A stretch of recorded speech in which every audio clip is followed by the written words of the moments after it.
नमस्कार दोस्तों, कैसे हैं आप सब। मैं बहुत अच्छी हूँ और यही आशा करती हूँ आप सब बहुत अच्छे होंगे।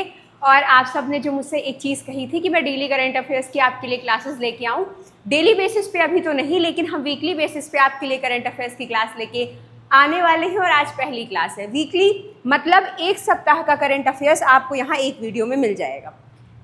हर हफ्ते एक वीडियो आएगी, उसमें आपके पूरे एक हफ्ते का जो भी इंपॉर्टेंट करंट अफेयर्स, जो भी इंपॉर्टेंट चीज़ें हुई हैं, जो आपके एग्जाम के पॉइंट ऑफ व्यू से इंपॉर्टेंट है, जो आपके एग्जाम में आ सकती हैं, वो चीज़ें हम यहाँ डिस्कस कर लिया करेंगे। तो आपका एक हफ्ते का करंट अफेयर्स एक वीडियो में आपका क्लियर हो जाएगा। और जब भी आपका कोई एग्जाम होगा, आप इसकी करंट अफेयर्स की प्लेलिस्ट अगर आप देख लेंगे तो आपका मोस्टली करंट अफेयर्स की चीज़ें आपकी कवर हो जाएंगी।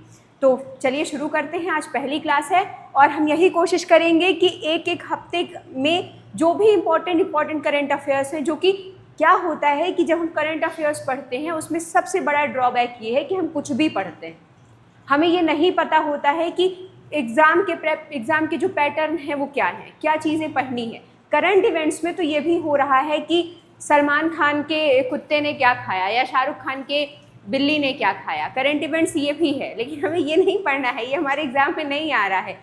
माफ़ करिए, ये सिर्फ मैंने मजाक के लिए कहा है, लेकिन सच बात है। करंट अफेयर्स वो होता है कि भाई जो भी पैटर्न है एग्ज़ाम का, जो एग्जामिनर पूछ रहा है, जो भी एग्ज़ाम पैटर्न है, हम उसके अकॉर्डिंग चीज़ें करें, उसके अकॉर्डिंग चीज़ें पढ़ें। अब इतनी मोटी मोटी बुक्स मार्केट में अवेलेबल हैं, करंट अफेयर्स के नाम पे कुछ भी पढ़ाया जा रहा है, तो थोड़ा सा वैसे नहीं, इंपॉर्टेंट चीज़ें पढ़ेंगे जो आपके एग्ज़ाम के पॉइंट ऑफ व्यू से भी थोड़ा मदद करें और बेफालतू का कचरा आपके दिमाग में ना जाए। चलिए देखिए, पहला सवाल है कि भारत सरकार द्वारा हाल ही में लॉन्च किया गया आदिवाणी टूल का प्रमुख उद्देश्य क्या है। अब आदिवाणी टूल क्या है ये पूछा है कि ये जो आदिवाणी टूल है जो भारत सरकार ने अभी हाल ही में लॉन्च किया है, इसका उद्देश्य क्या है, ये क्यों लॉन्च किया गया है। तो इसे मैं नहीं बताऊंगी, इसे आप ही बताएंगे। और कैसे, क्योंकि हम इसके बारे में भी जान लेते हैं कि आदिवाणी टूल क्या है। देखिए, आदिवाणी टूल बेसिकली नाम से पहला AI संचालित जनजातीय भाषा अनुवादक लॉन्च किया गया है। मतलब बेसिकली ये है कि आप सबको पता है कि कई सारी ट्राइब्स होती हैं और उनकी जो लैंग्वेज है वो हमारी समझ के बाहर होती है, हम नहीं समझ पाते हैं। अपना भारत इतनी डाइवर्सिटी वाला देश है कि अलग अलग एरिया में जाने पे यहाँ बोलियाँ बदल जाती हैं और भाषाएं बदल जाती हैं। तो जैसे जनजातियों की भी कई तरह की लोकल लैंग्वेजेस होती हैं जो हमारे समझ में नहीं आती हैं, उसी के लिए पहला AI संचालित जनजातीय भाषा अनुवादक लॉन्च किया गया है, आदिवाणी। और ये पहल 461 में संकटग्रस्त जो जनजातीय भाषाएं हैं उनके संरक्षण और प्रसार में मदद करेगी। इसका मतलब ये है कि जो भी जनजाति, जैसे 461 संकटग्रस्त जनजातीय भाषाएं हैं, आप सबको पता है ट्राइब्स जो हैं वो विलुप्त हो रही हैं, जंगल विलुप्त हो रहे हैं, जो ट्राइब्स विलुप्त हो रही हैं। ट्राइब्स जो अपना पुराना काम किया करती थी, वनों में रहकर वन उत्पाद से चीज़ें बनाया करती थी, अब वही लोग बाहर जाके पैसे अर्न कर रहे हैं क्योंकि उनके पास कोई साधन ही नहीं है। तो उनकी भाषाएं भी लुप्त हो रही हैं, जनजातियों की संस्कृतियां भी लुप्त हो रही हैं। तो उन्हें बचाने के लिए जनजातीय भाषाओं के संरक्षण और प्रसार के लिए ये आदिवाणी टूल लॉन्च किया गया है। इसको इंडिक ट्रांस और NLB जैसे उन्नत AI मॉडल का उपयोग किया गया है इसको बनाने में। और इस परियोजना में IIT दिल्ली और BITS पिलानी जैसे संस्थान भी शामिल हैं। शुरुआती चरण में किन भाषाओं का संरक्षण किया जाना है, तो संथाली, भीली, मुंडारी और गोंडी। तो आपके लिए इम्पोर्टेंट ये था कि आखिर आदिवाणी टूल है क्या। तो आदिवाणी टूल क्या है, जो भी जनजातीय भाषाएं हैं, जनजातियों की जो लैंग्वेज है उसका संरक्षण करना। क्लियर। अब आप मुझे बताइए कि अब आपसे ये आंसर बनेगा या नहीं। अगर आपके किसी भी क्वेश्चन में, किसी भी एग्जाम में ये क्वेश्चन आ जाता है कि आदिवाणी टूल का प्रमुख उद्देश्य क्या है, तो आप क्या राइट आंसर लगा के आएंगे, बताइए बताइए। अब आप खुद बताइए कि आप इसको कर पाने में सक्षम है या नहीं।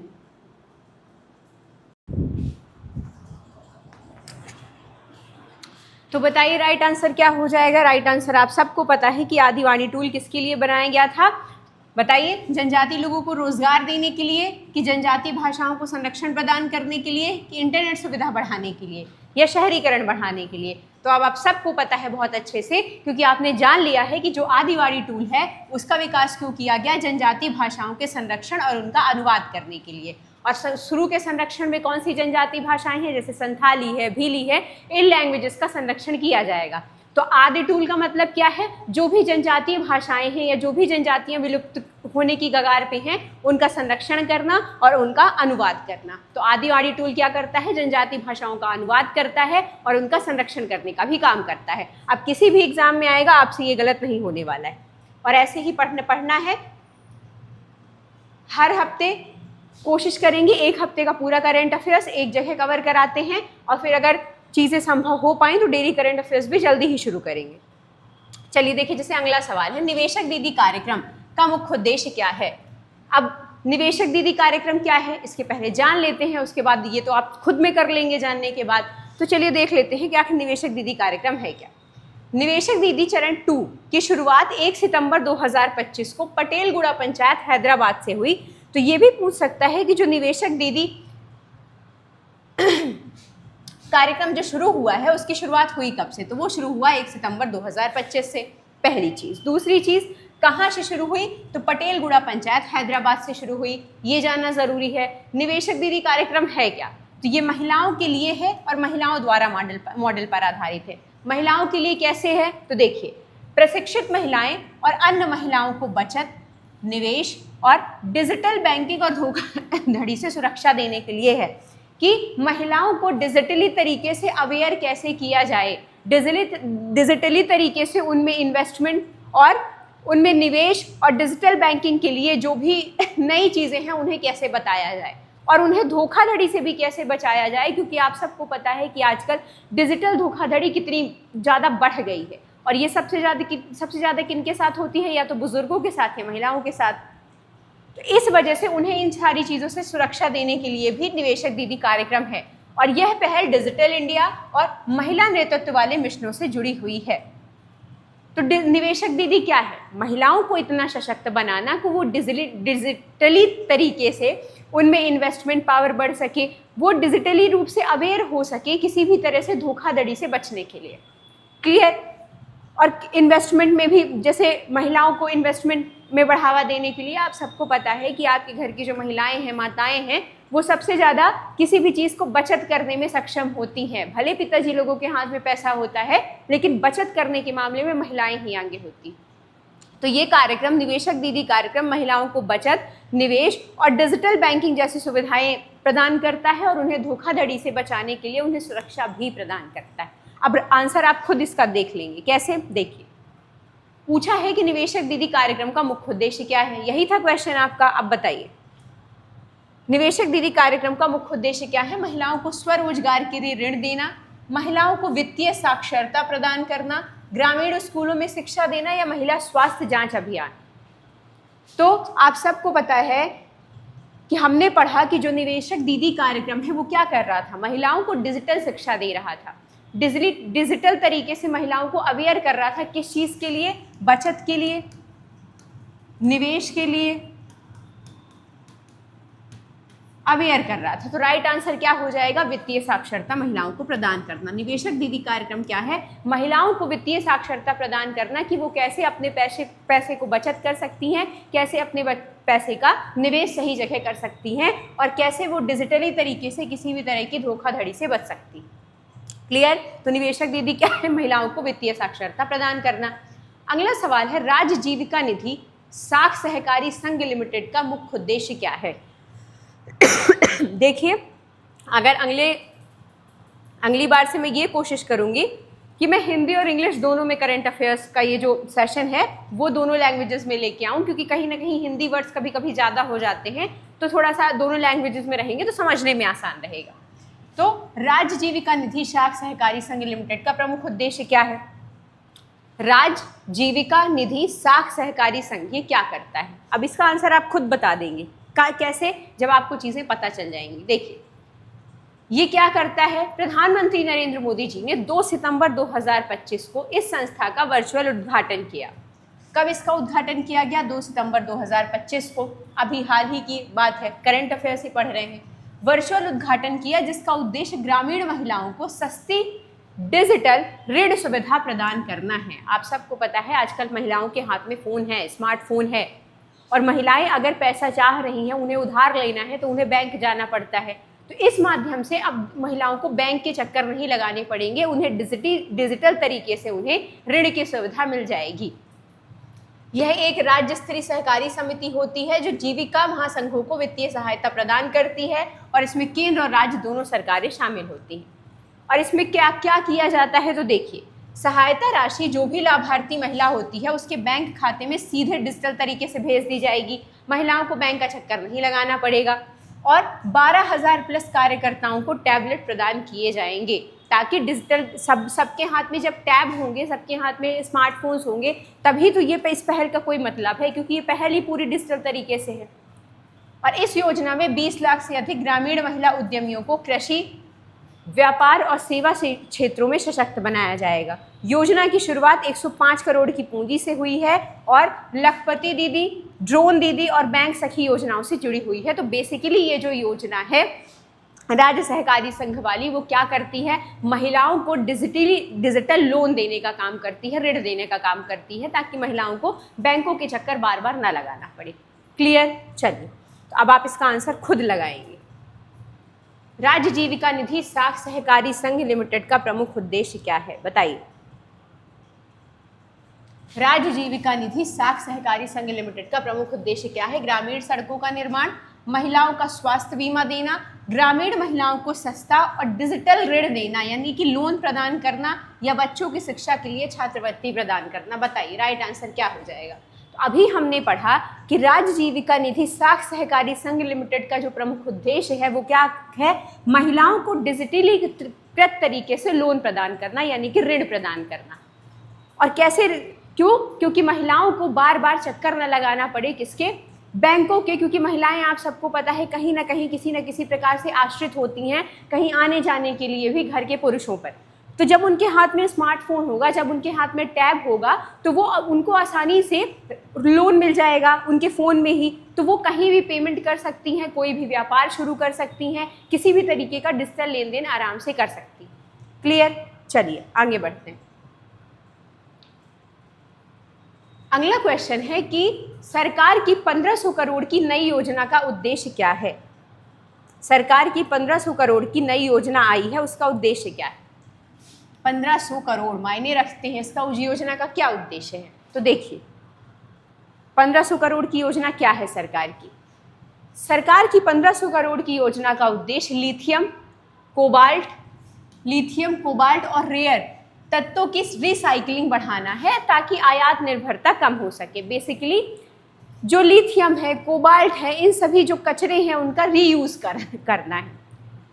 दूसरा, योजना का फोकस ई कचरे, लिथियम आयन बैटरी स्क्रैप और अन्य स्क्रैप से खनिज निकालने पर है। आप सबको पता है कि ई कचरा जिसे कहा जाता है, मतलब ई कचरा वो होता है जो आपके इलेक्ट्रॉनिक सामान से निकलता है, जैसे बैटरी है, ये सारी चीज़ें, लिथियम आप सबसे ज़्यादा उपयोग होता है उसमें। तो ये उपयोग होने के बाद ये फेंक दिए जाते हैं, लेकिन इनका अपघटन पर्यावरण में होता नहीं है और ये पर्यावरण को बहुत ज़्यादा प्रदूषित करते हैं। तो एक ऐसी पहल है जिसमें इन तत्वों की रिसाइकलिंग की जाएगी और रिसाइकल करके इन्हें दोबारा यूज़ में लिया जाएगा, जिससे इनका उपयोग भी कम होगा और रिसाइकल होने के कारण ये फेंके नहीं जाएंगे, ये वेस्ट नहीं हो जाएंगे।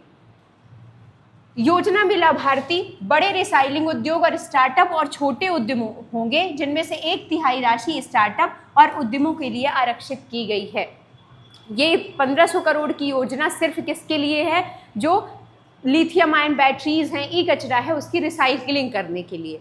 कोपेक्स सब्सिडी के रूप में संयंत्र मशीनरी पर 20% सब्सिडी दी जाएगी और ओपेक्स सब्सिडी 40% प्रदान की जाएगी और बड़ी इकाइयों के लिए 50 करोड़ तक जाने वाला है। तो बेसिकली आपको ये समझना है सिर्फ ये जो 1500 करोड़ की योजना है वो क्या कर रही है, वो ई कचरे, लिथियम आयन बैटरी, इस जो भी ई कचरा है उसकी रिसाइकलिंग के लिए उपयोग होने वाली है। अब आप इसका आंसर खुद बताइए। 1500 करोड़ की नई योजना का उद्देश्य क्या है, बताइए। 1500 करोड़ की नई योजना का उद्देश्य क्या है इनमें से?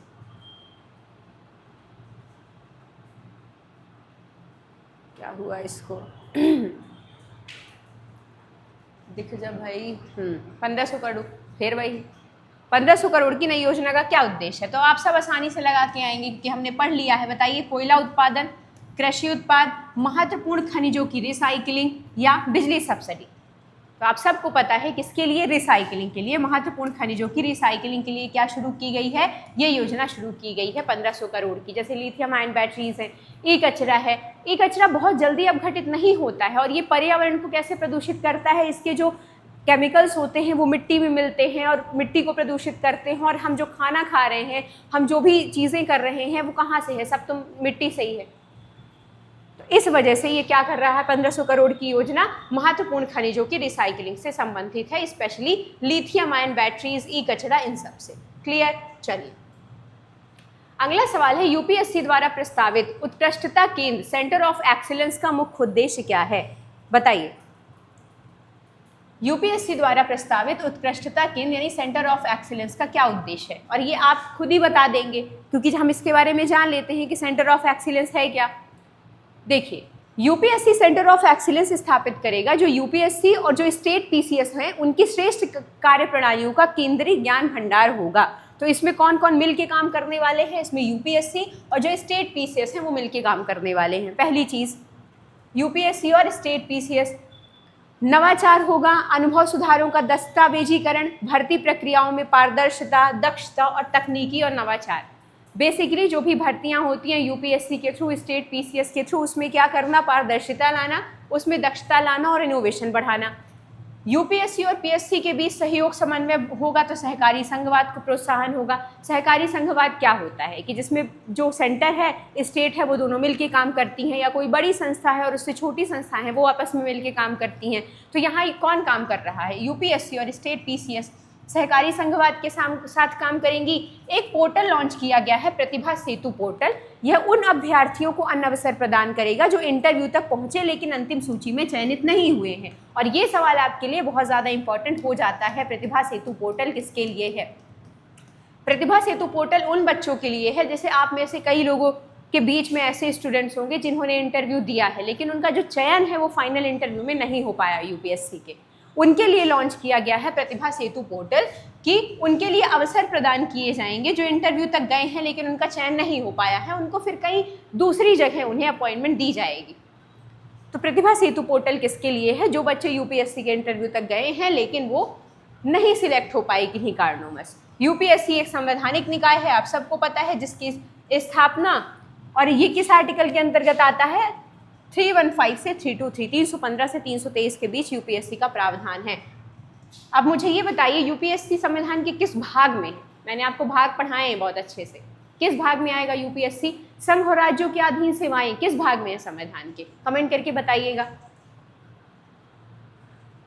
तो यूपीएससी द्वारा प्रस्तावित सेंटर ऑफ एक्सीलेंस का मुख्य उद्देश्य क्या है, अब आप मुझे कमेंट में ये बताइए। हमने अभी जाना, ऑप्शन है अभ्यर्थियों के लिए हॉस्टल सुविधा, कोचिंग संस्थानों को प्रमाणित करना, भर्ती की श्रेष्ठ कार्य प्रणालियों को साझा करना, या नई परीक्षा प्रणाली लागू करना। तो आप सब जान चुके हैं तो यूपीएससी क्या काम करेगा, स्टेट पीसीएस के साथ मिलके भर्ती में पारदर्शिता लाएगा, दक्षता लाएगा और नई इनोवेशंस लाने का प्रयास कर रहा है। तो भर्ती की श्रेष्ठ कार्य प्रणालियों को एक दूसरे के साथ साझा करेगा।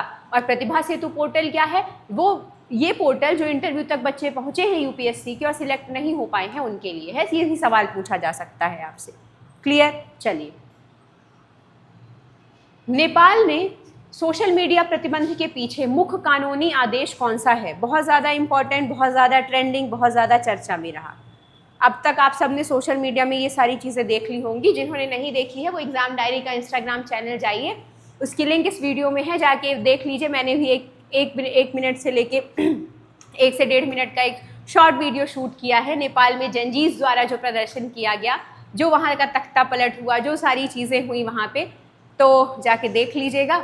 नेपाल में सोशल मीडिया प्रतिबंध के पीछे मुख्य कौन सा कानूनी आदेश था, तो देख लेते हैं कहानी क्या है। नेपाल सरकार ने 4 सितंबर 2025 को 26 अपंजीकृत सोशल मीडिया प्लेटफॉर्म्स को बैन कर दिया, जैसे फेसबुक है, व्हाट्सएप है, इंस्टाग्राम है, यूट्यूब है और एक्स है, जिसे पहले ट्विटर कहा जाता था, उस पर प्रतिबंध लगा दिया। प्रतिबंध के पीछे मुख्य कानूनी अधिकार नेपाल के सर्वोच्च न्यायालय का आदेश था।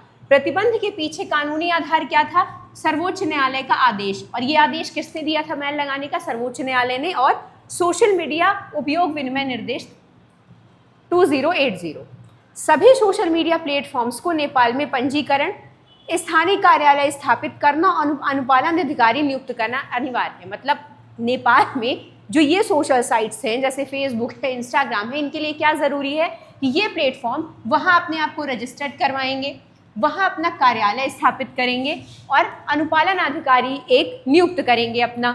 टिकटॉक को नवंबर 2024 में पंजीकरण कराने के बाद संचालन की अनुमति मिली थी, जबकि टेलीग्राम जुलाई 2025 से धोखाधड़ी और मनी लॉन्ड्रिंग के आरोपों के कारण प्रतिबंधित हो गया है। ये बेसिकली कहानी है कि कब क्या वहाँ बैन हुआ, जैसे टेलीग्राम है तो अभी बैन है और 2024 में टिकटॉक वहाँ सही तरीके से उसने पंजीकरण करा लिया तो वो चल रहा है। यह कदम डिजिटल जवाबदेही सुनिश्चित करने के लिए हुआ और इसमें नेपाल दूरसंचार प्राधिकरण की प्रमुख भूमिका है। बेसिकली कहानी बहुत सारी है, कहानी सिर्फ इतनी थी कि जिसे हम लोग जेनजी जनरेशन बोलते हैं आज की, जो हमारे युवा हैं, यूथ है। नेपाल की जो गवर्नमेंट थी, आप सबको पता है जब कोई गवर्नमेंट बनती है, डेमोक्रेसी होती है, हम नेता चुनते हैं। नेता क्या करते हैं, जैसे ही पावर में आते हैं अपनी जेबें भरना चालू कर देते हैं, अपने बच्चों को बाहर विदेश भेज देते हैं, उनके बच्चे वहाँ लविश लाइफस्टाइल जी रहे होते हैं और हम यहाँ रोजगार के लिए सवाल करते हैं, हम यहाँ अपनी रोजी रोटी के लिए सवाल करते हैं, बेसिक नीड्स नहीं पूरी हो पाती हैं हमारी। तो नेपाल के युवाओं ने क्या किया, यही चीज़ें सोशल मीडिया के माध्यम से फैलाना शुरू की कि कैसे भ्रष्टाचार नेपाल में हो रहा है। तो नेपाल की जो गवर्नमेंट है उसने इन सारी चीज़ों का उपयोग करके सोशल मीडिया साइट्स पर बैन लगा दिया और इसी के विरोध में सारे स्टूडेंट्स, स्कूल स्टूडेंट्स हैं या जिन्हें आप जेनजी जनरेशन बोलते हैं, वो आ गए सड़कों पर, उन्होंने पूरा तख्ता पलट कर दिया।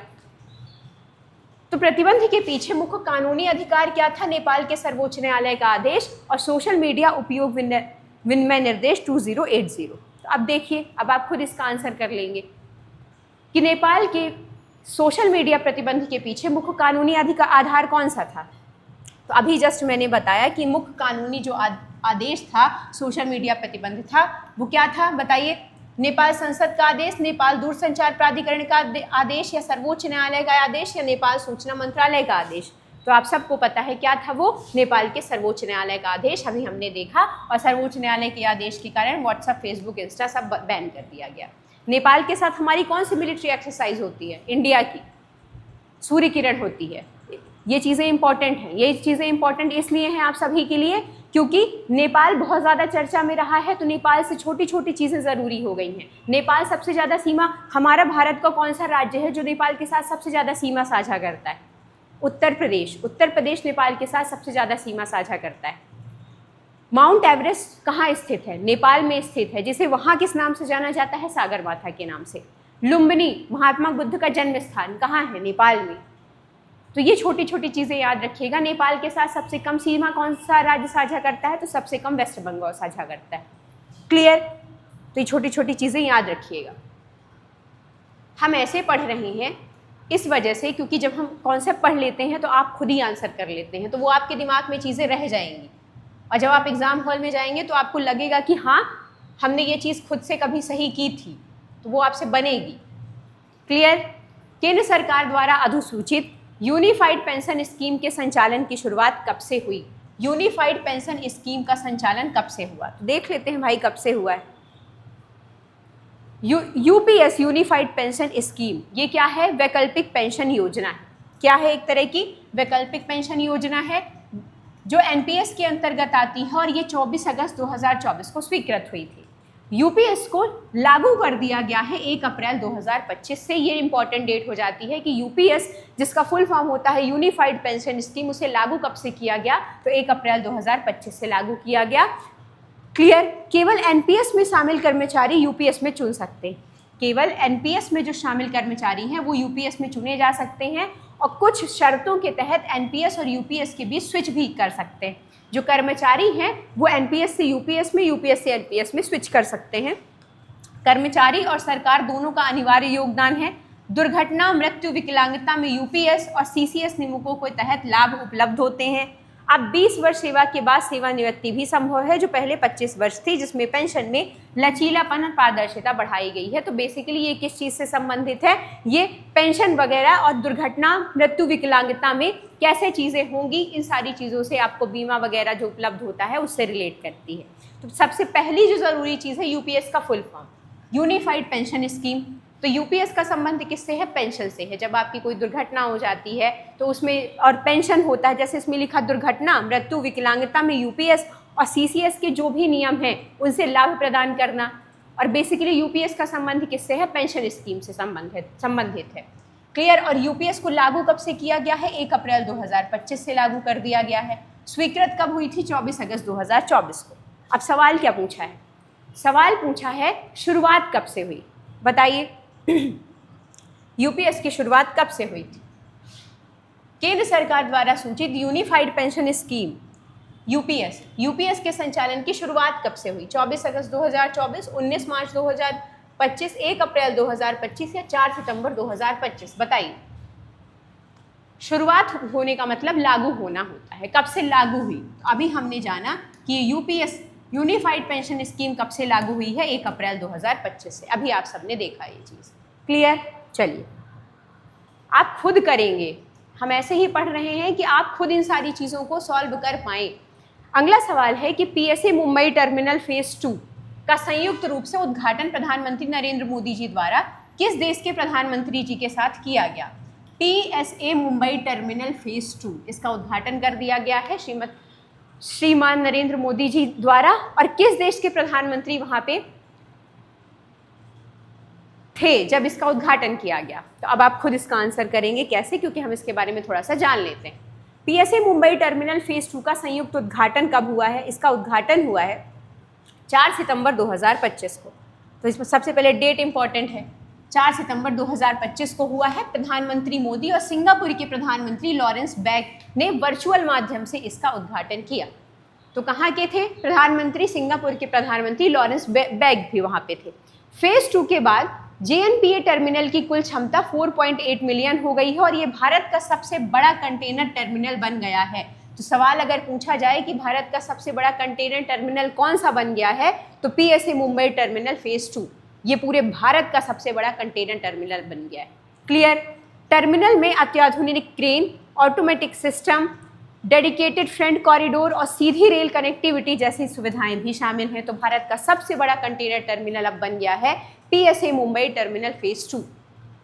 यह टर्मिनल भारत सिंगापुर आर्थिक सहयोग का प्रतीक है। तभी तो भारत और सिंगापुर दोनों के प्रधानमंत्री जी ने वर्चुअल तरीके से इसका उद्घाटन किया। और ये इंडो पैसिफिक व्यापार नेटवर्क और इंफ्रास्ट्रक्चर आधुनिकीकरण को भी बढ़ावा देगा। तो भारत सिंगापुर आर्थिक सहयोग का प्रतीक अब क्या बन चुका है? PSA Mumbai terminal phase 2। और भारत का सबसे बड़ा टर्मिनल भी कौन सा बन चुका? कंटेनर टर्मिनल बन गया है पीएसए मुंबई टर्मिनल फेज 2। चलिए आंसर करिए। पीएसए टर्मिनल फेज 2 का संयुक्त रूप से उद्घाटन प्रधानमंत्री नरेंद्र मोदी जी ने किस देश के प्रधानमंत्री जी के साथ किया है? बताइए। अभी हमने जाना इसको, किस देश के प्रधानमंत्री जी के साथ किया है? Japan, Singapore, Australia, Indonesia. तो अभी आप सबको पता है कि भारत और सिंगापुर के प्रधानमंत्री जी ने पीएसए मुंबई टर्मिनल फेज 2 का उद्घाटन संयुक्त रूप से मिलकर किया। और ये क्या है? भारत का सबसे बड़ा कंटेनर टर्मिनल है। क्लियर। चलिए सवाल आए कि भारत का सबसे बड़ा कंटेनर टर्मिनल कौन है? तो पीएसए मुंबई फेज 2। भारत का पहला स्वदेशी 32 बिट माइक्रो प्रोसेसर विक्रम 3201 किस संस्था ने विकसित किया है? बहुत इंपॉर्टेंट सवाल, इस तरह के सवाल आते हैं। भारत का पहला स्वदेशी 32 बिट माइक्रो प्रोसेसर विक्रम 3201 किसने विकसित किया? अब आप ही बताएंगे क्योंकि आपको हम बता देते हैं सारी चीज़ें, तो फिर आप आंसर कर लीजिएगा इसका। विक्रम 3201 क्या है? विक्रम 3201 प्रोसेसर का अनावरण 2 सितंबर 2025 को सेमीकॉन इंडिया 2025 में केंद्रीय मंत्री अश्विनी वैष्णव प्रधानमंत्री मोदी जी द्वारा किया गया।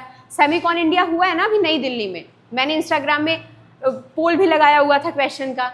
इंस्टाग्राम में लगाया, हर दिन एक पोल आता है, एक क्वेश्चन आता है करंट अफेयर्स का। उसमें मैंने ये क्वेश्चन लगाया था कि सेमीकॉन इंडिया 2025 कहाँ कंडक्ट हुआ है? तो नई दिल्ली में हुआ था। इसे इसरो के विक्रम साराभाई अंतरिक्ष केंद्र और SCL मोहाली ने विकसित किया है। ये इंपॉर्टेंट बन जाता है आपके लिए कि इसे विकसित किसने किया है। तो किसने? इसरो के विक्रम साराभाई अंतरिक्ष केंद्र और SCL मोहाली, इन्होंने 32 बिट। और ये ठीक है, इतना मत डीप में जाइए। प्रोसेसर का सफल जो परीक्षण है वो किस मिशन के तहत हुआ?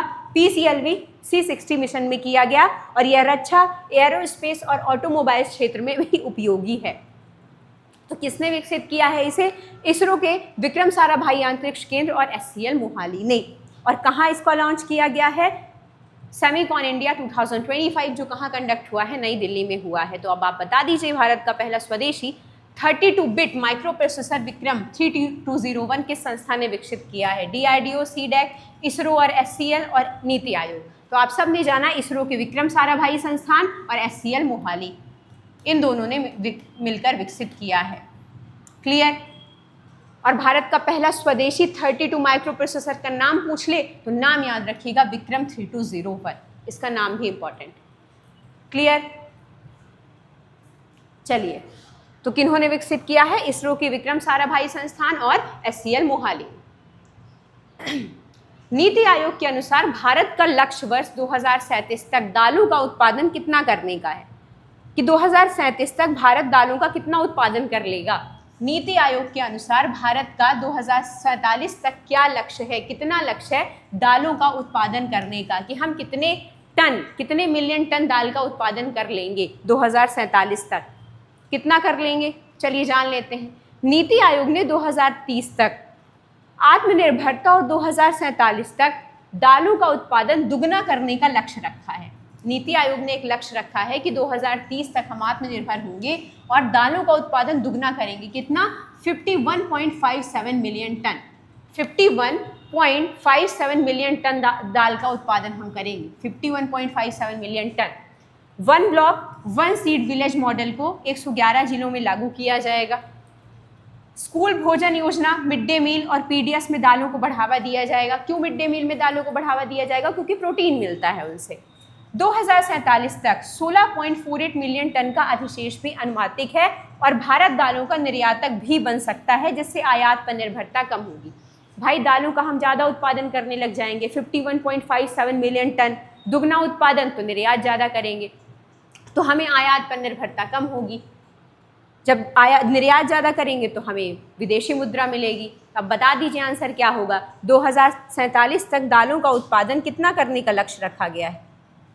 34.45, 40.5, 51.57 या 60? तो राइट आंसर हो जाएगा 51.57 मिलियन टन, यानी कि पूरा दुगना। और 2030 तक आत्मनिर्भर बनने का भी लक्ष्य है। क्लियर? 2047 तक दालों का कितना उत्पादन का लक्ष्य है? 51.57 मिलियन टन। चलिए आगे बढ़ते हैं। 2025 में PM मोदी और शी जिनपिंग की मुलाकात किस मंच पर हुई थी जिसमें भारत चीन संबंधों में नरमी आई? बताइए। 2025 में अभी हाल ही की घटना है, PM मोदी और शी जिनपिंग की मुलाकात किस मंच पर हुई थी? आप सबको पता होगा, ब्रिक्स, G20, संघाई, इसे ही SCO कहा जाता है, और आसियान शिखर सम्मेलन। तो जान लेते हैं थोड़ा सा इसके बारे में।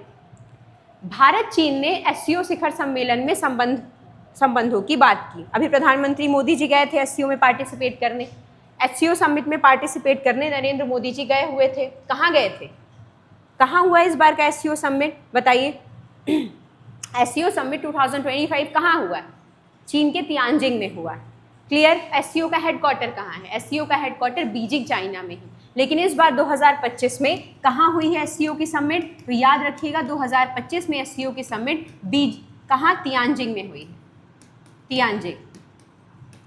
और SCO का हेडक्वार्टर कहाँ है? बीजिंग, चाइना में। तो SCO में दोनों मिले हैं, जिसमें प्रत्यक्ष उड़ानें और पर्यटन पुनः शुरू हुआ कोविड के बाद। गलवान संघर्ष पर बात हुई, उस पर व्यापार पुनः चालू करने के बारे में बात की गई। भारत चीन संबंधों को किसी तीसरे देश की दृष्टि से नहीं देखा जाएगा, भारत चीन आपस में ही समझ लेंगे। भारत के EV सेक्टर में चीनी निवेश होगा और खनिज अर्थों की आपूर्ति होगी। तो अभी SCO समिट में मोदी जी पार्टिसिपेट करने गए थे, जहां उनकी एक फ़ोटो बहुत ज़्यादा वायरल हुई थी, रशिया के जो व्लादिमीर पुतिन हैं और चाइना की जिनपिंग जी, इनके साथ। तो इन तीन लोगों के साथ काफ़ी वह हुई थी, वो SCO समिट की ही तस्वीरें थी। और वो कहाँ हुई थी? तियानजिंग, चाइना में हुई थी। SCO का हेडक्वार्टर कहाँ है? बीजिंग, चाइना में है। भारत और पाकिस्तान SCO में शामिल हुए थे 2017 में, याद रखिएगा। तो भारत कभी पूछ ले, भारत और पाकिस्तान कब शामिल हुए? भारत कब शामिल हुआ? 2017 में। पाकिस्तान क्या ही पूछेगा, लेकिन पूछ ले तो जाने देंगे। क्लियर? चलिए, SCO का गठन कब हुआ था? मुझे बता दीजिए कमेंट करके कि SCO का गठन कब हुआ था। अगला सवाल है, NECD द्वारा एकीकृत की गई ई गवर्नेंस सेवाएं किन दो प्रमुख प्लेटफॉर्म पर उपलब्ध हैं?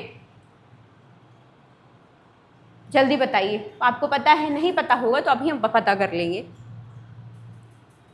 देखिए, राष्ट्रीय ई गवर्नेंस डिवीजन ने 36 राज्य केंद्र शासित प्रदेशों की कुल 1938 सेवाओं की डिजी लॉकर और ई डिस्ट्रिक्टर जैसे प्लेटफॉर्म पर एकीकृत किया। राष्ट्रीय ई गवर्नेंस डिवीजन, जिसे क्या कहा जाता है, NEGD, ने 36 राज्यों और केंद्र शासित प्रदेशों की कितनी सेवाएं, 1938 सेवाओं को डिजी लॉकर में और ई डिस्ट्रिक्टिव प्लेटफॉर्म पर एकीकृत कर दिया है। नागरिक अब 24/7 डिजिटल माध्यम से जन्म प्रमाण पत्र, जाति प्रमाण पत्र, योजनाओं की आवेदन, बिल भुगतान आदि सेवाओं का लाभ ले सकते हैं। कि अब क्या हम लोग क्या कर सकते हैं? 24/7, कोई दिन नहीं, कोई रात नहीं, जब चाहे तब आप क्या कर सकते हैं? जन्म प्रमाण पत्र डिजिटल तरीके से प्राप्त कर सकते हैं, जाति प्रमाण पत्र प्राप्त कर सकते हैं, योजनाओं के हम आवेदन कर सकते हैं, हम किसी भी वक्त बिजली का भुगतान कर सकते हैं। किसके माध्यम से? इस योजना के माध्यम से। डिजी लॉकर क्या है? दस्तावेजों को डिजिटल रूप से सुरक्षित रखना।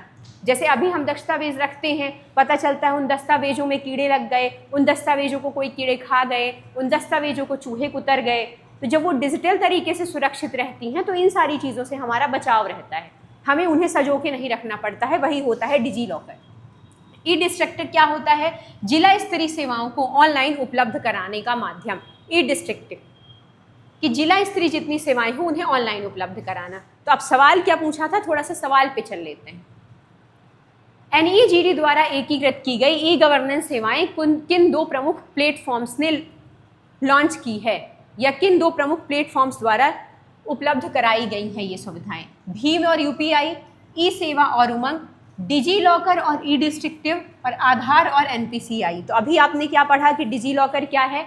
किसी भी तरह के डॉक्यूमेंट्स को डिजिटल तरीके से सुरक्षित रखना, और ई डिस्ट्रिक्टर वही काम करता है। तो राइट आंसर क्या हो जाएगा? NEGD द्वारा एकीकृत की गई जो भी गवर्नेंस सेवाएं हैं कौन दो प्रमुख प्लेटफॉर्म पर उपलब्ध कराई जाएंगी? तो डिजी लॉकर और ई डिस्ट्रिक्टर। क्लियर? जब आप खुद से कोई चीज़ करते हैं, खुद राइट आंसर करते हैं, तो आपको चीज़ें लॉन्ग टर्म तक याद रहती हैं। ये लिखा हुआ था कि राष्ट्रीय ई गवर्नेंस डिवीजन कुल कितनी सेवाओं को डिजी लॉकर और ई डिस्ट्रिक्टिव जैसे प्लेटफॉर्म पर एकीकृत किया जाएगा? कहाँ कहाँ? डिजी लॉकर और ई डिस्ट्रिक्टिव, इन जैसे प्लेटफॉर्म पर लॉन्च किया जाएगा। सीधा सा ये लिखा हुआ था, डिजी लॉकर में और ई डिस्ट्रिक्टिव प्लेटफॉर्म पर इन्हें लॉन्च किया जाएगा। क्लियर? एकीकृत किया जाएगा। संयुक्त ऋण तंत्र JCM का मुख्य उद्देश्य क्या है? JCM क्या है? संयुक्त ऋण तंत्र, JCM। जान लेते हैं JCM क्या है। चलिए, भारत जापान के बीच JCM समझौता पेरिस समझौते के अनुच्छेद 6.2 के तहत हुआ। तो JCM समझौता हुआ किसके किसके बीच में है? तो सीधी सी बात है, भारत और जापान के बीच। क्लियर? इसका उद्देश्य क्या है? कार्बन क्रेडिट ट्रेडिंग, ग्रीन निवेश, तकनीकी हस्तांतरण से जलवायु कार्यवाही को बढ़ावा देना है। मतलब कार्बन ट्रेडिंग होगी, ग्रीन निवेश, बेसिकली ये जलवायु परिवर्तन से संबंधित है या पर्यावरण संरक्षण से संबंधित है। दूसरी चीज, यह 6 ट्रिलियन के दीर्घकालिक द्विपक्षीय सहयोग का हिस्सा है। ठीक है। JCM भारत को 2070 तक नेट जीरो लक्ष्य प्राप्त करने में मदद करेगा। कार्बन एमिशन आपने सुना होगा कि कार्बन का बहुत ज़्यादा उत्पादन देश ना करे। कार्बन का जितना ज़्यादा उत्पादन होगा, ग्लेशियर्स हीट बढ़ेगी, ग्लेशियर्स पिघलेंगे तो समुद्र का जल स्तर बढ़ेगा, समुद्र का जल स्तर बढ़ेगा तो जो कोस्टल एरियाज़ हैं वहाँ पानी बढ़ेगा, और वही कोस्टल एरियाज़ में जब पानी बढ़ेगा तो बाढ़ जैसी स्थितियाँ आएंगी जो आप सब देख रहे हैं अभी, वैष्णो देवी, उत्तराखंड और अब पंजाब। तो ये सब सिर्फ ग्लोबल वार्मिंग के कारण ही हो रहा है, जलवायु परिवर्तन, क्लाइमेट चेंज के कारण ही हो रहा है। तो ये जो JCM समझौता भारत और जापान के बीच हुआ है वो बेसिकली कार्बन ट्रेडिंग, ग्रीन निवेश और तकनीकी हस्तांतरण से जलवायु कार्रवाइयों को बढ़ावा देना है कि जलवायु यानी पर्यावरण संरक्षण कैसे किया जाए। क्लियर? यह मॉडल अन्य विकासशील देशों के लिए भी जलवायु साझेदारी का उदाहरण बन सकता है। अब आ जाते हैं क्वेश्चन में। क्वेश्चन कह रहा है कि संयुक्त ऋण तंत्र JCM का मुख्य उद्देश्य क्या है? JCM किस लिए किया गया भारत और जापान के बीच? तो सबसे पहली बात तो JCM किन दो देशों के बीच है? भारत जापान। ये रक्षा साझेदारी को बढ़ावा देता है, पनबिजली परियोजना के लिए है। कार्बन क्रेडिट ट्रेडिंग और प्रौद्योगिकी हस्तांतरण के लिए है कि भारत की मुद्रा को स्थिर कर रहा है? तो आप सब जान चुके हैं ये किसके लिए है JCM, कार्बन ट्रेडिंग और टेक्नोलॉजी हस्तांतरण के लिए, तकनीकी हस्तांतरण के लिए, जलवायु परिवर्तन से संबंधित है, पर्यावरण संरक्षण से संबंधित है। तो JCM का मुख्य उद्देश्य क्या है? कार्बन ट्रेडिंग और प्रौद्योगिकी हस्तांतरण करना। ये इसका मुख्य उद्देश्य कार्बन ट्रेडिंग, ग्रीन निवेश और तकनीकी हस्तांतरण यानी कि टेक्नोलॉजी ट्रांसफर से जलवायु कार्यवाहियों को बढ़ावा देना, ये लिखा हुआ था। चलिए आगे बढ़ते हैं। फ्रांस के राष्ट्रपति द्वारा 4 सितंबर 2025 को, फ्रांस के राष्ट्रपति द्वारा 4 सितंबर 2025 को किस शहर में हुए शिखर सम्मेलन में 26 देशों द्वारा यूक्रेन को सुरक्षा गारंटी देने की घोषणा की गई? मतलब फ्रांस के राष्ट्रपति हैं, उन्होंने क्या किया है? यूक्रेन को सुरक्षा की गारंटी दी है। तो किस शहर में वो सम्मेलन हुआ था? बर्लिन में, कीव में, पेरिस में, रोम में? तो अभी हम जान लेते हैं कि आखिर किस शहर में ऐसा सम्मेलन हुआ था जहां फ्रांस के राष्ट्रपति ने रोम को सुरक्षा की गारंटी दी है, यूक्रेन को सुरक्षा की गारंटी दी है। आप सबको पता है कि यूक्रेन वॉर चल रहा है रशिया के साथ। चलिए, 26 देशों ने यूक्रेन को युद्ध विराम के बाद जमीनी, समुद्री और हवाई सुरक्षा देने का संकल्प किया है। कितने देशों ने? टोटल 26 कंट्रीज ने। Collision of the willing, collision of the willing के तहत विभिन्न देश सैनिक प्रशिक्षण, हथियार, वित्तीय सहायता प्रदान करेंगे यूक्रेन को। और फ्रांस और ब्रिटेन सैनिक भेजने की योजना में है। इटली उन्हें प्रशिक्षण देगा। जर्मनी अमेरिका की स्थिति देख रहा है। फ्रांस ब्रिटेन सैनिक भेजेंगे इस योजना में। देखिए, इतना नहीं पूछेगा कि कौन सैनिक भेज रहा है, कौन क्या कर रहा है। बेसिकली अभी फ्रांस के जो राष्ट्रपति जी हैं, उन्होंने 26 देशों के सामने 26 देशों के सहयोग से यूक्रेन को युद्ध विराम के लिए बोला है और कहा है कि हम आपको सुरक्षा की गारंटी देते हैं कि आपको कुछ नहीं होगा। ये बार बार फोकस ले रहा है क्या? इसको देखते हैं।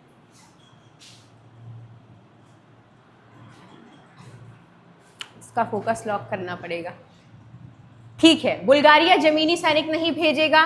पहल का जो मुख्य उद्देश्य है वो यूक्रेन की संप्रभुता की रक्षा करना है। मतलब बेसिकली यूक्रेन को ये कहा गया है कि हम आपको सुरक्षा देंगे, अब युद्ध का विराम हो जाना चाहिए, हम आपको सुरक्षा की गारंटी देते हैं। और वो किन्होंने दिया है? 26 देशों ने मिलकर ये चीजें की।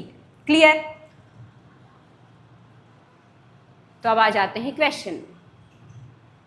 फ्रांस के राष्ट्रपति द्वारा 4 सितंबर 2025 को किस शहर में हुए शिखर सम्मेलन में 26 देशों द्वारा यूक्रेन को सुरक्षा की गारंटी प्रदान की, जहां इन्होंने कहा कि ब्रिटेन सैनिक सहायता देगा, यूक्रेन युद्धवार बंद, मतलब युद्ध बंद कर दे। बर्लिन, कीव, पेरिस, रोम। तो राइट आंसर क्या हो जाएगा? इसका राइट आंसर हो जाएगा पेरिस। फ्रांस के राष्ट्रपति देंगे तो अपने ही देश में दे पाएंगे इतनी गारंटी, किसी दूसरे देश में जाके नहीं दे पाएंगे। तो कहाँ दिया है उन्होंने? पेरिस में दिया है। क्लियर? अब इतना नहीं पूछ रहा है आपसे आगे कि फ्रांस और ब्रिटेन सैनिक दे रहे हैं, इटली क्या कर रहा है, अमेरिका क्या दे रहा है। बस ये था कि किन्होंने किया है। तो फ्रांस के राष्ट्रपति द्वारा 4 सितंबर 2025, डेट याद रखिएगा, पेरिस में शिखर सम्मेलन हुआ था, जहां 26 देशों ने मिलकर यूक्रेन को ये सुरक्षा की गारंटी दी है कि हम आपको सुरक्षा प्रदान करेंगे।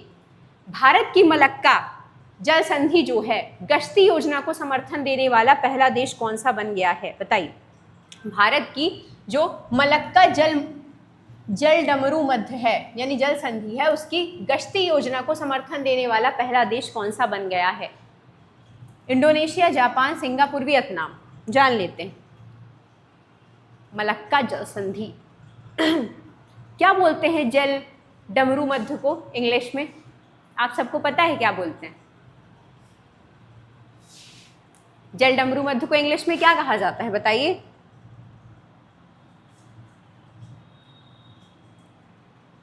जल डमरू मध्य को इंग्लिश में कहा जाता है स्टेट, मलक्का स्टेट। तो 4 सितंबर 2025 को सिंगापुर ने भारत की मलक्का स्टेट गश्ती योजना का समर्थन किया है। तो किसने किया है? सिंगापुर ने कर दिया है। मलक्का स्टेट जो है विश्व के 60% से अधिक समुद्री व्यापार का मार्ग है। तो सवाल आ जाए कि ऐसा कौन सा, देखिए मलक्का स्टेट से सवाल क्यों इंपॉर्टेंट हो जाता है? मलक्का स्टेट, जब मलक्का स्टेट आपके एग्जाम में पूछी जाएगी तो आपको लगेगा ये स्टैटिक का पार्ट है, लेकिन नहीं, ये करंट का पार्ट है, क्योंकि अभी मलक्का स्टेट चर्चा में है। तो ये मलक्का स्टेट से रिलेटेड क्वेश्चन पूछे जाएंगे कि मलक्का जो स्टेट है, उस गश्ती योजना है, उसको समर्थन देने वाला देश कौन सा बन गया है? तो सिंगापुर है। मलक्का स्टेट विश्व के 60% से ज़्यादा समुद्री व्यापारिक मार्ग है, जो भारत की ऊर्जा और व्यापार सुरक्षा के लिए रणनीतिक रूप से अहम है। यह साझेदारी समुद्री निगरानी को मजबूत करती है। भारत सिंगापुर ने क्वांटम कंप्यूटिंग, AI स्वचालन प्रणाली और UAVs जैसे क्षेत्रों में रक्षा सहयोग में सहमति भी दी है। यह पहल भारत की एक्ट ईस्ट नीति और इंडो पैसिफिक रणनीति की दिशा में भी बड़ा कदम है। अब आप मुझे बताइए, क्या भारत की सिंगापुर के साथ कोई मिलिट्री एक्सरसाइज होती है या नहीं होती? बताइए। तो मलक्का स्टेट गश्ती योजना को समर्थन देने वाला देश कौन सा बन गया है? तो सिंगापुर बन गया है। क्लियर? मलक्का स्टेट से सवाल पूछा जाएगा कि विश्व के 60% से अधिक समुद्री मार्ग का जो व्यापार है वो कहाँ से होता है? मलक्का स्टेट से होता है। मलक्का स्टेट एग्जैक्ट कहाँ पे है? मुझे कमेंट में बताइएगा कि मलक्का स्टेट की लोकेशन क्या है, कहाँ है मलक्का स्टेट। अब आ जाते हैं हमारे क्वेश्चन में। भारत की मलक्का स्टेट गश्ती योजना को समर्थन देने वाला पहला देश कौन सा बन गया है? बताइए। मलक्का स्टेट को समर्थन देने वाला पहला देश कौन सा बन गया है? तो आप सब जान चुके हैं कौन सा बन चुका है। बिल्कुल सही, सिंगापुर। अब आपके एग्जाम में क्वेश्चन आएगा तो आप बिल्कुल लगा के आएंगे सिंगापुर, क्योंकि यहाँ आपने इसे खुद सॉल्व किया है। भारत ने शैक्षणिक वर्ष 2025-26 के लिए अफगान छात्रों को कितनी ई छात्रवृत्ति योजना देने की घोषणा की है? अफगान जो छात्र हैं उनको भारत कितनी ई छात्रवृत्ति, मतलब उनके अकाउंट्स में पैसे देगा, कितनी ई छात्रवृत्ति देने की घोषणा की है? 500 रुपये, 750, 1000, 1500? बताइए। नहीं पता है तो जान लेते हैं कि अफगानी छात्रों को भारत कितना पैसा देने वाला है एज अ स्कॉलरशिप। भारत 2025-26 में अफगान छात्रों को 1000 रुपये ई छात्रवृत्ति रुपए देगा, जो ICCR की SSAN योजना के अंतर्गत आता है।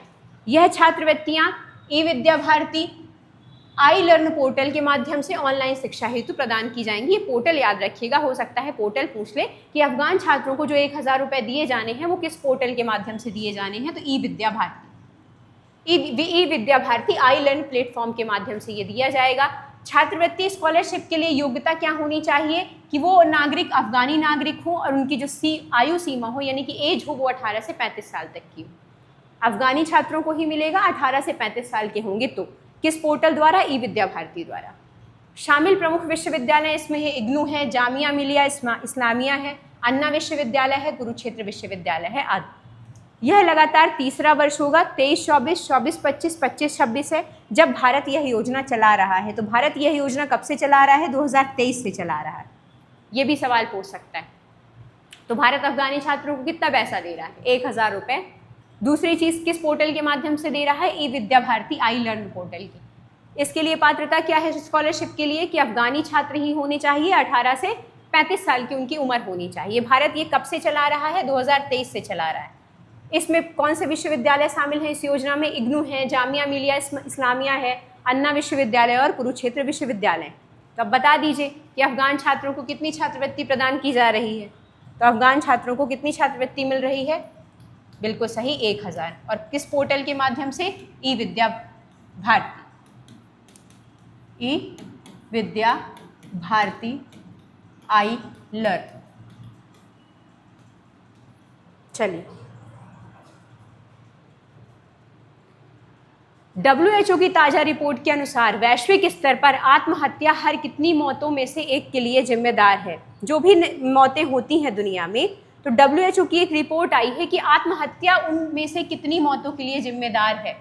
WHO की ताज़ा रिपोर्ट के अनुसार वैश्विक स्तर पर, पूरे विश्व की बात यहाँ पे हो रही है, आत्महत्या हर कितनी मौतों में से एक के लिए जिम्मेदार है। इसका मतलब ये है कि मान लीजिए एक दिन में पूरे विश्व में 100 मौतें हुई, उन 100 मौतों में कितनी मौतें आत्महत्या करने के कारण हुई? एक दिन में 100 मौतें हुई, उनमें से कितनी आत्महत्या के कारण हुई हैं? तो वो रेशियो जानना है। जान लेते हैं कि WHO ने क्या रिपोर्ट दी। WHO ने रिपोर्ट दी है कि 2021 में लगभग 7.27 लाख लोगों ने आत्महत्या की और हर आत्महत्या पर औसतन 20 प्रयास होते हैं। हे भगवान, 2021 में लगभग कितने लाख लोगों ने आत्महत्या की? 7.27 लाख लोगों ने। और हर आत्महत्या पर कितने प्रयास होते हैं? 20। 15 से लेके 29 वर्ष तक के आयु वर्ग में आत्महत्या महिलाओं में दूसरा और पुरुषों में, महिलाओं में ये दूसरा कारण है आत्महत्या, पुरुषों में तीसरा प्रमुख कारण है। तो 15 किन एज रेशियो के पास है ये सबसे ज़्यादा 15 to 29। जो आजकल के युवा हैं, जो अवसाद से सबसे ज़्यादा ग्रसित हैं, जो नहीं झेल पाते हैं समस्याएं, जो नहीं भी झेल पाते हैं एग्ज़ाम का प्रेशर, और ये सबसे बड़ी बेवकूफ़ी है आत्महत्या, क्योंकि वो किसी चीज़ का सॉल्यूशन नहीं होता है। जीवन में हर समस्या का समाधान है, लेकिन आत्महत्या किसी भी समस्या का समाधान नहीं होता है। तो किस एज रेशियो में है ये सबसे ज़्यादा? 15 to 29। 2000 से 2021 के बीच वैश्विक आत्महत्या दर में 30% की कमी आई, लेकिन 2030 तक लक्षित 30% की कमी मुश्किल लग रही है। मतलब कमी आई है आत्महत्या में, ऐसा कहा जा रहा है WHO की रिपोर्ट के अनुसार। लगभग 70% आत्महत्याएं निम्न और मध्यम आय वाले देशों में होती हैं। वो देश जहाँ निम्न आय है, मध्यम आय है, वहाँ आत्महत्याएं होती हैं, क्योंकि निम्न और मध्यम वाले आयु वर्ग के जो देश हैं वहाँ पे पैसा तो कम है ही, लेकिन जो सोसाइटी है उसका प्रेशर, जहाँ पे पैसा कम है वहाँ सोसाइटी, समाज, परिवार, ये चीज़ें हावी होती हैं हमेशा, और वही चीज़ें व्यक्ति को कमज़ोर बनाती हैं, और आत्महत्या का सबसे बड़ा कारण यही। 2011 से लेकर 2021 के बीच चिंता, एंग्जाइटी और अवसाद जैसे मानसिक रोगों में तेज़ी से वृद्धि हुई है। तो होगा ही, सोशल मीडिया भी इसका सबसे बड़ा कारण है। हम दूसरों की लाइफस्टाइल देखते हैं, हमें लगता है कि सामने वाला कितना खुश है, क्योंकि उसने एक फ़ोटो स्माइल करके पोस्ट कर दी है, और हम दूसरों को खुश देख के ये सोचते हैं कि हम कम हैं, और वो चीज़ें अवसाद का कारण और बनती हैं। तो चीज़ें तो हैं। तो 2021 में लगभग कितने 7.27 लोगों ने आत्महत्या की है। तो अब मुझे आप बता दीजिए, WHO की ताज़ा रिपोर्ट के अनुसार, WHO की ताज़ा रिपोर्ट के अनुसार वैश्विक स्तर पर आत्महत्या हर कितनी मौतों में से एक के लिए जिम्मेदार है? 50 में से एक, 75 में से एक, 100 में से एक, 100 में से 2? बता दीजिए राइट आंसर क्या हो जाएगा। तो हर 100 में से एक मौत के लिए जिम्मेदार है आत्महत्या। अगर 100 लोग एक दिन में ख़त्म होते हैं तो उनमें से एक न कोई एक दिन में आत्महत्या ज़रूर करता है। तो 100 में से एक मौत आत्महत्या के कारण होती है। चलिए, सिंगापुर के प्रधानमंत्री लॉरेंस वोक की भारत यात्रा के दौरान किन क्षेत्रों में सहयोग को प्राथमिकता दी गई? सिंगापुर के प्रधानमंत्री आए हुए थे, तो इनसे संबंधित सवाल आने तो तय हैं आपके एग्जाम में। तो सबसे पहले सिंगापुर के प्रधानमंत्री का नाम जान लीजिए। क्या नाम है उनका? Lawrence Wong. भारत यात्रा में आए हुए थे। किन क्षेत्रों में सहयोग की बात हुई है, जान लेते हैं किन क्षेत्रों में हुई है। सितंबर 2025 में सिंगापुर के पीएम लॉरेंस वोग भारत की यात्रा पे आए। ठीक है, कब आए? डेट भी पूछ लेता है कभी कभी। सितंबर में आए 2025 में।